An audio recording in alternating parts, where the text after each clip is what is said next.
Sekian itu sahaja daripada saya. Terima kasih.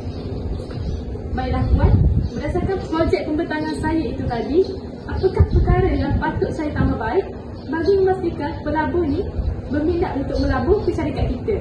Wah, pembentangan yang sangat memberangsakan daripada Cik Alisa. Terima kasih Cik Alisa. Dapat saya rasakan pihak pelabur akan tertarik dengan projek kita pada kali ini.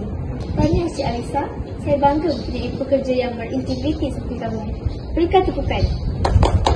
Terima kasih Puan. Dipersilakan yang berbahagia Teknologis Dr. Alisa binti Azhari untuk naik ke pentas bagi menyampaikan anugerah kepada pelajar yang berjaya merangkul pingat emas dalam kejohanan Kagum 2025 Majlis Sukan Institut Pendidikan Guru Malaysia kali ke-7.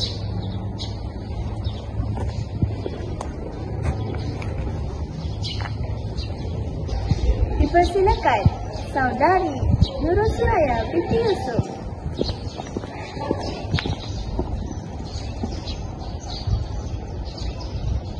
Tahniah Suraya. Doktor.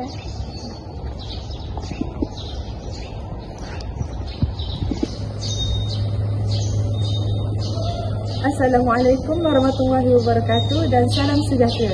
Saya dari TV3 akan menemu ramah seorang tokoh bahasa yang terkenal di Malaysia, iaitu Tan Sri Dr. Zainal Abidin bin Ahmad. Apa khabar Doktor? Baik. Baiklah, saya ada satu soalan untuk Doktor. Memandangkan isu bahasa sekarang semakin tidak dipraktikkan, apakah pendapat Doktor tentang isu tersebut?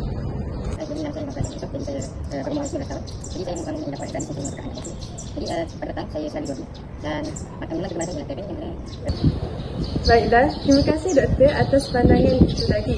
Sekian sahaja berita untuk hari ini. Sekian, terima kasih.